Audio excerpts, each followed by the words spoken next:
Listo. Bueno, primero que nada, agradecerles por la puntualidad. Bueno, bienvenidos a esta segunda trabajo, a esta segunda clase de práctica. Eh, bueno, esta noche comentarles que, tal como les había anticipado la semana pasada, la clase va a estar a cargo tanto de Maximiliano como de Soledad, quienes han preparado el material y han preparado la didáctica para la clase de hoy. Es una alegría y realmente un lujo contar con profesionales como ellos, con la entrega que realizan la actividad y fundamentalmente poder, les recomiendo que todos que podamos prestar la debida atención por la calidad del material que van a compartir, fundamentalmente basado en experiencias, que muchas veces esto está como un poco reñido o distante, las prácticas concretas que se realizan en términos organizacionales, en algunas empresas, con lo que se enseña en las aulas. Bueno, ya en esta instancia, en este ciclo superior, ¿verdad?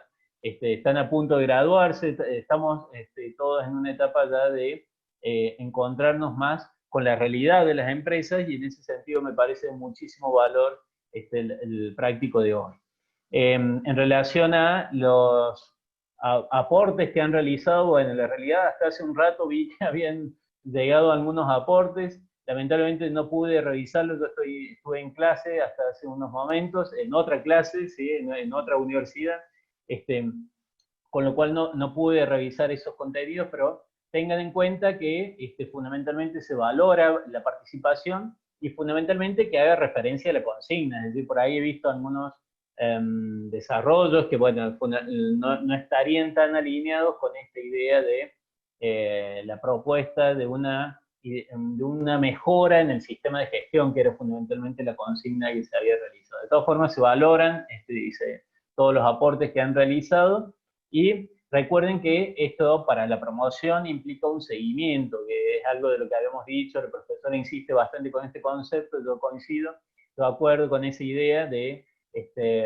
una concepción de un aprendizaje desarrollado en el tiempo, progresivo, ¿sí? Gradual, y no de cuestiones automáticas, así me siento a estudiar un problema parcial y se terminó, sino, bueno, vamos incorporando, vamos leyendo de a poco materiales y fundamentalmente participando. Bueno, no todos por ahí puedan participar, pero sería muy bueno que todos pudieran hacerlo, por lo menos que intentaran realizar las consultas, fundamentalmente aprovechando la presencia y la experiencia de los profes, ¿sí?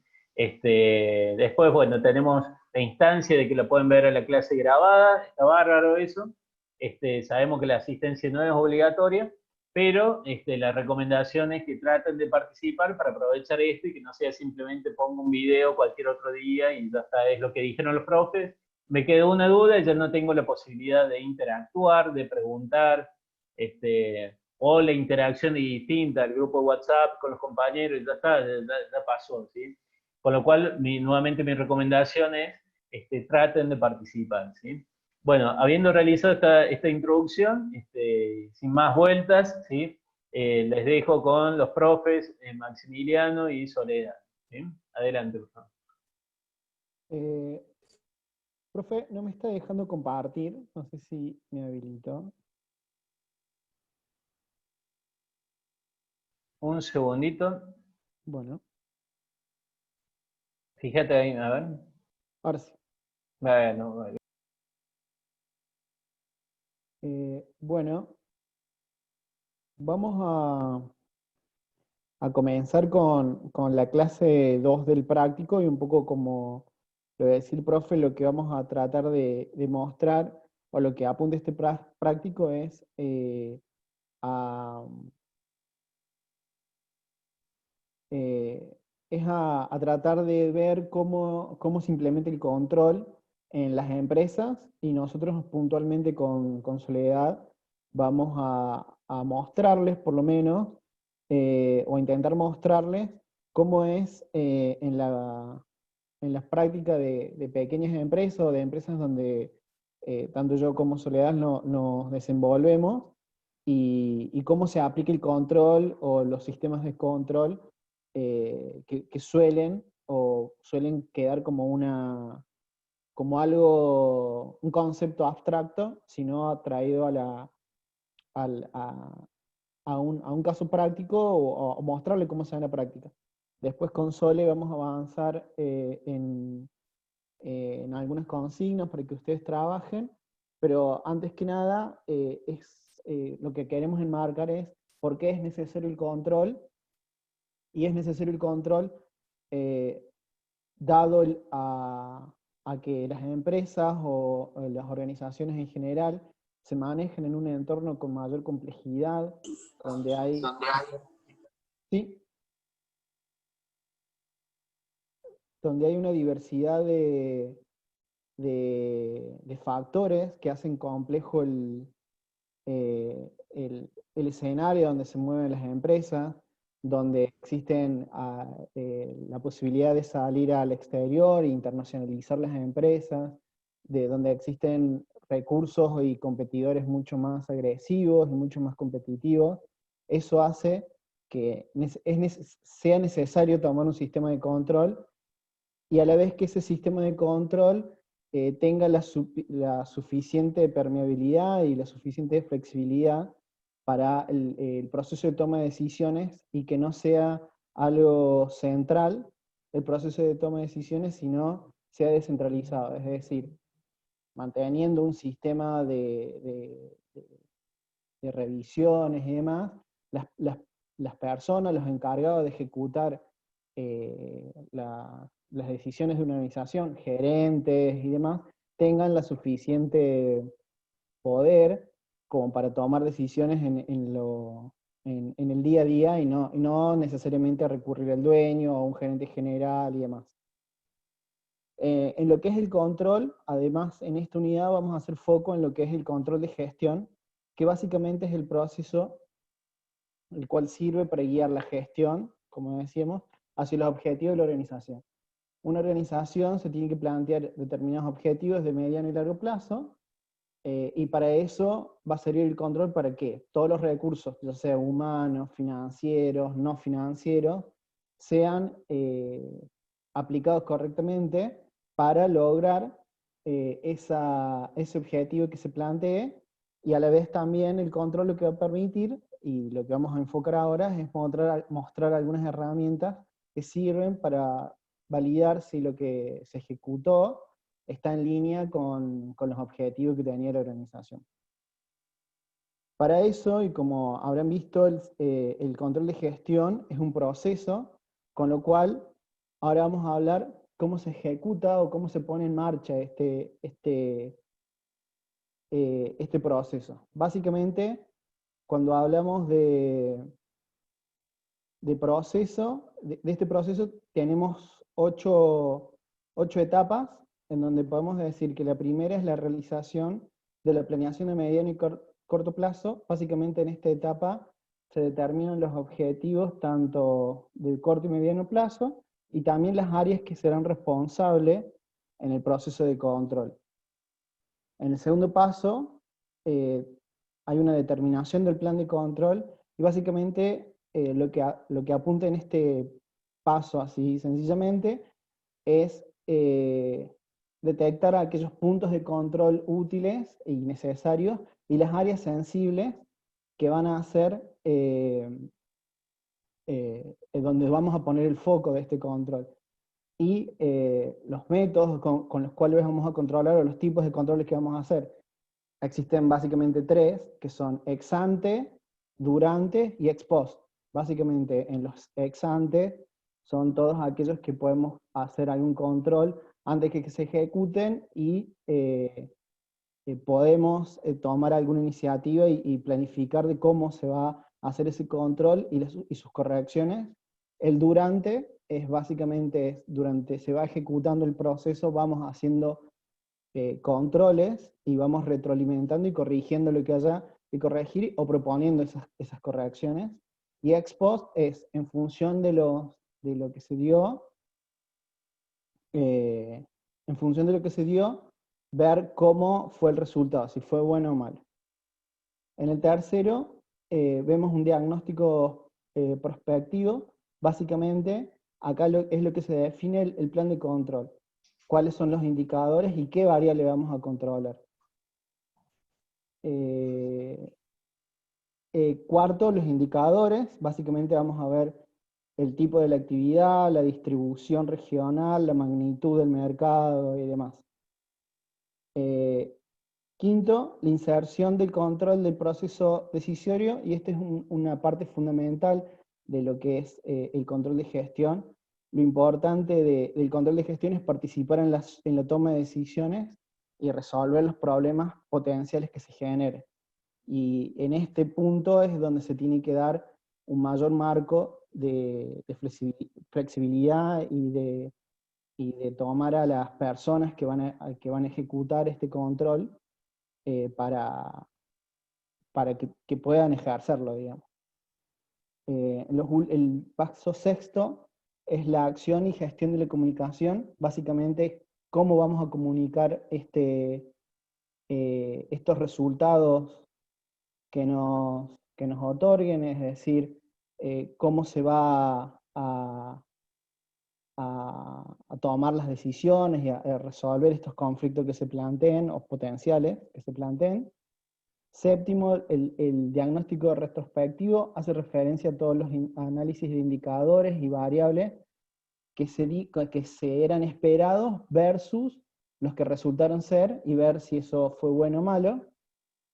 Y octavo, la evaluación y la retroalimentación. Básicamente acá lo que vamos a detectar son todos aquellos posibles desvíos, y si esos desvíos se dieron porque hubo un error en la estimación, o porque hubo un error, o fueron variables que no se pudieron manejar del entorno. Es decir, creo que esta pandemia demostró eso, por ejemplo, que las variables del entorno, por ahí nadie pudo haber esperado que esto se diera, y es una variable que puede alterar los resultados, o que seguramente está alterando los resultados de muchas organizaciones, tiene que ver con esto, con variables del entorno que no se pueden manejar. ¿Sole? Sí. Bien, con respecto a las herramientas de control de gestión, bien, estas se utilizan obviamente para lograr el objetivo final, que es, digamos, alcanzar las metas que se pretende alcanzar de acuerdo a cada área o la empresa en general. Entonces, hay varias herramientas para llevar a cabo este control. Una de ellas, la primera, serían los instrumentos de gestión. Y esto los establece tanto la dirección o como las áreas específicas, y son aquellos que determinan cuáles son los pasos a seguir para llevar a cabo este control. Pueden ser manuales de organización y funciones que pueden estar definidas tanto a nivel general, digamos, desde los controles más altos, jerárquicos, hasta los más operativos, pasando por las distintas áreas, como así también cada área puede tener su propio manual de cómo se organiza el control, porque muchas veces sucede que si bien hay un control general, por ejemplo, puede existir en una gran compañía un área de control de gestión, que si bien tiene el control de varias áreas, por ejemplo, sistemas, por nombrar algunas, ventas, compras, etcétera, cada área es la que mejor conoce cuáles son sus procesos y cómo se maneja. Entonces, si bien puede haber un área general que es la que controla todo, cada área es muy bueno que exista un control interno de esa área, porque es la que siempre tiene un conocimiento mayor de qué es lo que está sucediendo allí. Otro instrumento de gestión son los manuales de procedimientos, bueno, que establecen las distintas operaciones y procesos y cómo se ejecutan las tareas. Uno muy importante son los presupuestos, que es los que definen cuál es el monto que tiene cada área para poder gastar, y así también, digamos, controlar y hacer eficiencias. Y bueno, y por último son las directivas que siempre vienen, por ejemplo, de gerencias o directorios. Por otro lado, tenemos los planes de control. Los planes de control siempre pueden estar relacionados, por ejemplo, con los presupuestos. Si bien estos son anuales, para llevar a cabo un control correcto, muchas veces se miden en forma o mensual, trimestral y a grandes rasgos general. Esto lo que demuestra, digamos, es cómo se va desenvolviendo y cómo está avanzando la gestión, y tener a lo largo del año, por ejemplo, resultados parciales hasta llegar al final. Esto permite detectar si hay desviaciones para que éstas se puedan corregir a tiempo, digamos. Después están los sistemas de información, que son los que comprenden toda la información contable. Estos generalmente están, digamos, en sistema ERP, por ejemplo. Esto nos da un mayor detalle de todas las operaciones que van realizando la empresa, y después cada área puede, a su vez, digamos, profundizar en la información que le interesa, partiendo de la base del sistema de información contable. Y después, por último, para completar el circuito de control, tenemos los programas de verificación, que justamente lo que permiten, digamos, es verificar por qué sucedieron desviaciones, por qué hubo aumentos o disminuciones de costos, gastos, por qué disminuyeron ingresos, etc. A través de esto, digamos, es como el último paso para implementar los las nuevos controles que se pueden ir generando a lo largo de las actividades de la empresa, porque siempre, digamos, sino que se tiene que ir a casa. Así que bueno. Después tenemos, si podemos pasar a la otra filmina, Máximo.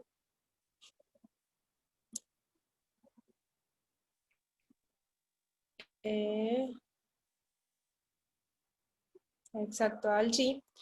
Hay muchos sistemas informáticos que son muy buenos para el control de gestión, y acá nombramos tres que son como los más usados a nivel de grandes empresas.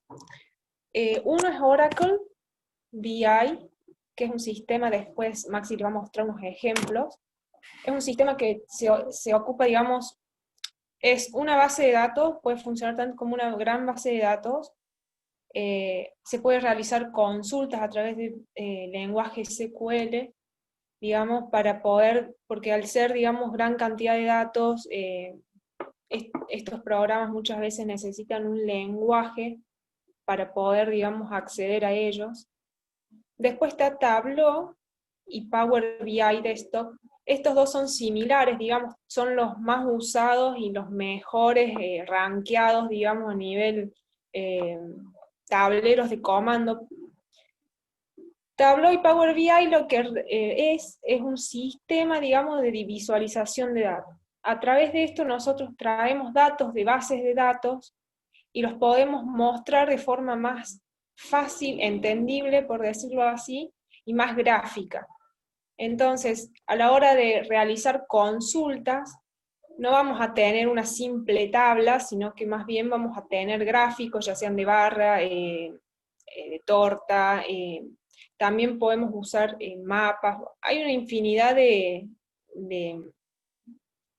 formas de mostrar los datos que no siempre son los simples gráficos que podemos encontrar en Excel, por ejemplo, sino que estos realmente son muy avanzados, y lo que permite también es hacer cruces de información, es decir, no solo tener información a nivel de dos variables, sino que mezcla información de varias variables, y lo que también permite es traer información de, por ejemplo, de una base de datos X, juntarla con otra parte de información Y, otra Z, y así las mezcla. Entonces se puede tener información mucho más, digamos, avanzada, que permite tomar mejores decisiones un simple gráfico común, vamos a decirlo así. Maxi, si querés seguir. Bien, yo ahí un poco retomando lo que decía Sole, les voy a mostrar algunos ejemplos de lo que es Oracle BI. Y acá lo que vemos es un tablero que se llama P&L. Básicamente P&L es un estado de resultado, o lo que muestra son, haciendo muy simple, ingresos y gastos que tuvo una organización. Como verán, básicamente acá lo que vamos a ver, más allá de los datos que figuran acá, es ver la forma de cómo es este tablero, Hijo, no te deja más que vayas a ver los terrenos sin él. que, Sí. que muestra, en este caso, por ejemplo, varios dashboard, vamos a decir así, varios tableros acá en la sola. Acá está elegido uno puntual, y acá muestra, por ejemplo, los ingresos y todos los gastos, vamos a decir, agrupados de alguna manera, Estaba hablando con ella. y acá muestra lo que es el actual. Básicamente, actual se le llama en términos globales a lo que se ejecutó. El budget básicamente sería lo esperado. Acá hace la diferencia entre actual y budget. Acá se trabaja de un forecast. Forecast, eh, para hacerlo, son revisiones del budget en función de cómo se va ejecutando, y lo compara contra un prior year, que sería lo mismo del año pasado. Básicamente acá lo que muestra son datos, y es un poco lo que decía Sole. Oracle BI, si bien es muy potente y tiene muchos usos, en general ha quedado bastante relegado con la información que puede dar Tableau y demás. Como verán, estéticamente no es muy bonito Oracle BI, y necesita todo un lenguaje y personas específicas que a través de, que sepan, por ejemplo, lenguaje SQL o programación, para poder interactuar o obtener reportes de Oracle BI. A continuación, yo, por ejemplo, le voy a mostrar lo que es Tableau. Estéticamente se ve mucho más lindo. Tableau, si bien maneja varios lenguajes de programación y demás, Tableau lo que tiene es que es mucho más parecido a un Excel, vamos a decir así, y permite estos grandes manejos o grandes volúmenes de datos. Y obviamente, básicamente lo que decía un poco Soledad, es mostrar la información de modo tal que permita tomar decisiones claras. En este caso, por ejemplo, vemos las ventas distribuidas en el país, con alguna segmentación, por ejemplo, y gráficamente que quede mucho más fácil para la persona que toma las decisiones, saber dónde poner foco y continuar. Un poco Tableau también se maneja. Este es otro reporte de Tableau, que muestra la misma información, es decir, tratar de mostrar la información, ya sea financiera como no financiera. En este caso, por ejemplo, no muestra nada de información financiera, pero básicamente lo que hace es tratar de que sea visualmente mucho más entendible, y para las personas que toman las decisiones saber qué indicadores fundamentales elegir y mirar a la hora de tomar esas decisiones, y que las decisiones sean mucho más rápidas y no de andar buscando y armando la información. Por último, esto es un reporte de Power BI. La verdad que Power BI tiene mucho más,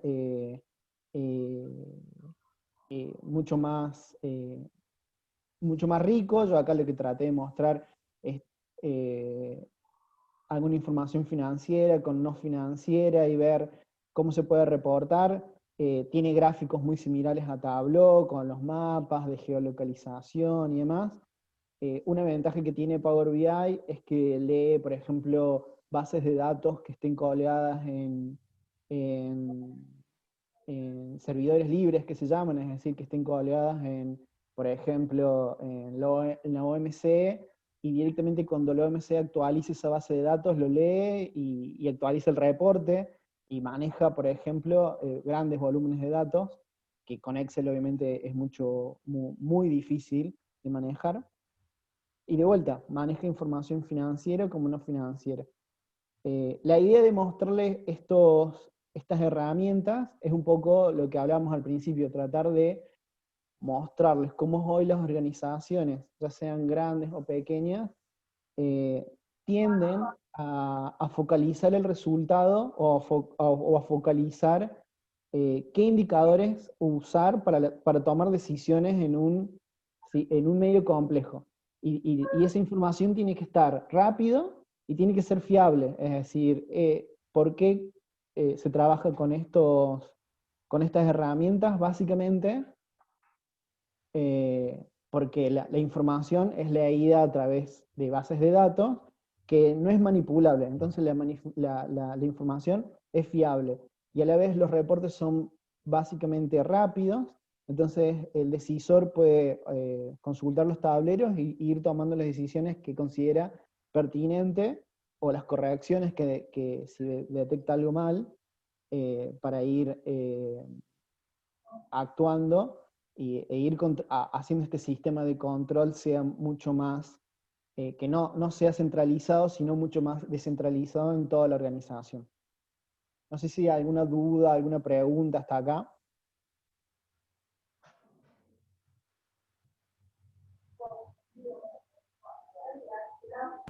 No, profe. Bueno, lo vamos a proponer ahora y en función a un caso que es de la realidad, le vamos a proponer que ustedes traten de identificar en el siguiente cuadro qué variables ustedes consideran críticas dentro de este negocio. Vamos a llamarle, que es una empresa de servicio en general, siempre hay una tendencia a creer que en las empresas de donde se aplica el control de gestión o el control son las industrias, y la verdad es que no. Se aplica o cada vez se está aplicando eh,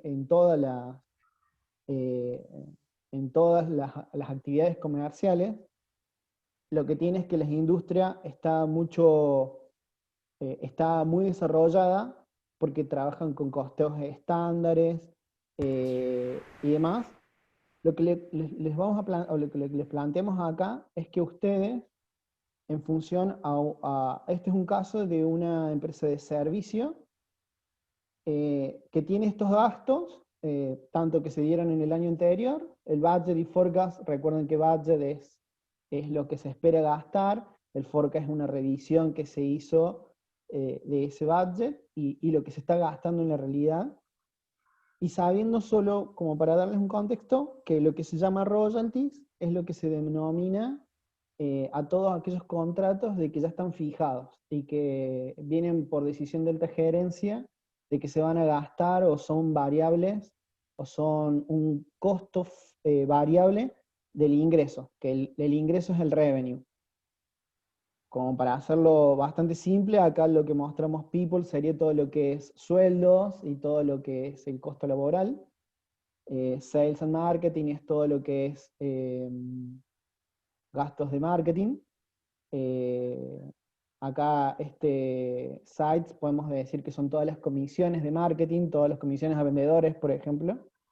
Facilities es todo lo que es gastos de mantenimiento. Professional service, todo lo que son honorarios de profesionales, pueden ser auditorías, honorarios de asesoramiento legal, etc. Bad debt en realidad son todos los que se consideren incobrables, es decir, todas aquellas ventas que hice y que no pude cobrar. ITTC, todo lo que sea gastos de, por ejemplo, de internet, de servicio de telefonía y demás. Travel es todo lo que son viajes y viáticos. Y gastos generales sería general expense. La diferencia entre ingreso y todos estos costos nos va a dar una EBITDA, que es un resultado. ¿Qué significa EBITDA? Y es solamente como para los que sepan, es una ayuda, memoria, y para los que por ahí no están muy familiarizados, EBITDA es un indicador de rentabilidad. EBITDA se llama así por sus siglas en inglés, que significan ganancias antes de intereses, impuestos y amortizaciones y depreciaciones. Y básicamente es una medida de rentabilidad que mide cuántos pesos o cuál es el porcentaje que le queda a la empresa luego de pagar todos sus gastos operativos, sin considerar las fuentes de financiamiento, por ejemplo. El caso, lo que le queremos proponer es, sabiendo que los royalties ya es un gasto definido por la alta dirección, ¿qué qué variables, o ustedes mirando este cuadro, qué variables ustedes creen que pueden ser críticas o que son críticas a la hora de controlar. Y digo, no hay respuesta correcta, sino hay respuestas que deben ser elaboradas. Le proponemos que si en los próximos 5 minutos ustedes pueden trabajar en el equipo que formaron la clase pasada y indicarnos, algunos, el que se anime, qué variables elegirían para controlar y el por qué. ¿Les parece? ¿Profe? Sí. Sí. Una consulta, ¿qué sería o qué estaría encuadrado dentro del ítem People? Todo lo que sean sueldos, cargas sociales, Ah, ok. todo lo que sea lo que se denomina costo laboral, pero sí, sería eso. Todo lo que es sueldos, por Ok. ejemplo. Gracias. No, nada. Le damos 5 minutitos hasta las 40 pasadas para que vean el cuadro, trabajen, lo puedan debatir con sus equipos y nos den alguna devolución, así podemos continuar con los siguientes casos que tenemos armados con Sole.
¿Profe?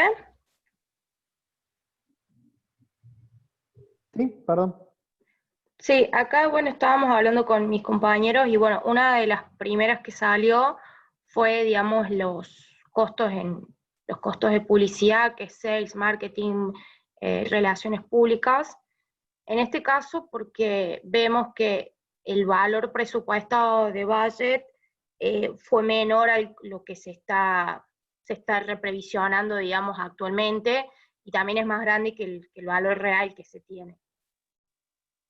Sí, tal cual. Si ustedes se fijan, Sales and Marketing es uno de los puntos a considerar y es puntualmente en este caso, que es un caso de la vida real, es donde se hace mucho foco y es donde hay mucha inversión o mucho gasto en ese punto. Así que excelente. Gracias.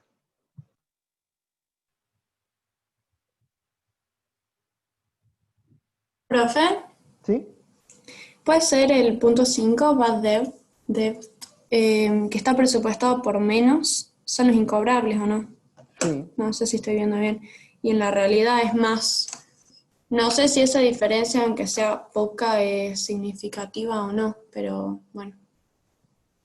Sí, Sí, obviamente es un punto a considerar y este caso es de la actualidad, es del 2020 y como un poco lo que le decía antes, hay variables del entorno que hacen eh, que, que el modelo o la modelización que uno pueda hacer del control se vaya cambiando. Y sí, así como decimos que Sales and Marketing era un punto a tener en cuenta y a controlar, otro punto es el UpDev, que creció mucho en lo que es esta pandemia, que mucha gente no pudo pagar o hay altos grados de incobrabilidad y eso ha aumentado.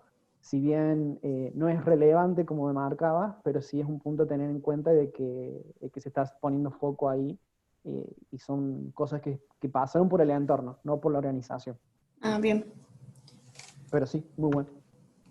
Profe, con lo mismo que dijo mi compañera, ahí estábamos viendo que los deudores incobrables digamos, en el actual es el 1%, sin embargo en el forecast la empresa como que sigue sosteniendo que a final de año o al final del periodo va a seguir cobrando, va a seguir teniendo el mismo nivel de incobrables, digamos, no es que va a arrastrar el valor actual que tiene, sino que en algún momento como que se va a recuperar, ¿verdad?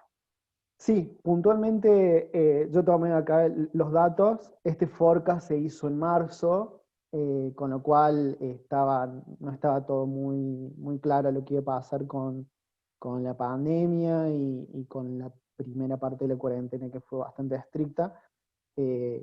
Sí, después se hacen esta organización puntualmente realiza forecast trimestralmente y obviamente ya ese indicador cambió, pero sí, obviamente, justamente hice el corte ahí como para ver cuáles eran las conclusiones.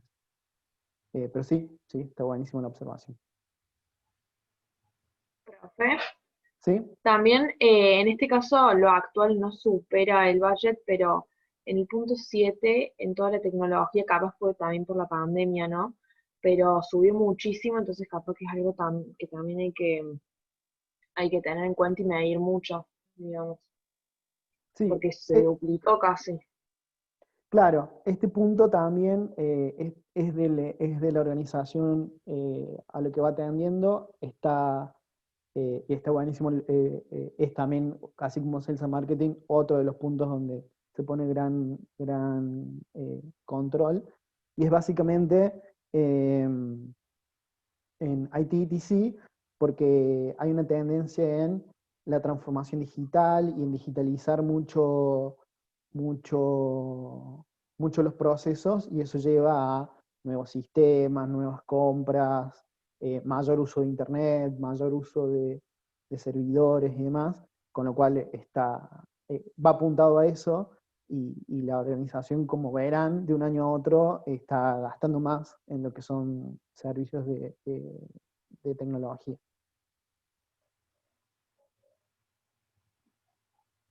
Bueno, no sé si alguien más tiene algún comentario. Profe, Sí, puede ser también lo que es People, porque si bien es un gasto que no tuvo variaciones, es el más significativo y es el principal para una empresa de servicio. bien, perfecto, exacto. Justo estaba por decir eso, si alguien no tenía algún comentario. Básicamente las variables críticas de este negocio se basan en 3 o 4 genéricas. Uno, la cantidad de ventas que tiene, que determina su revenue, y esa es la variable fundamental. 2, el people, que es, como marcaba la compañera, el gasto más importante y en una empresa de servicio el más relevante. 3, todo lo que es marketing y las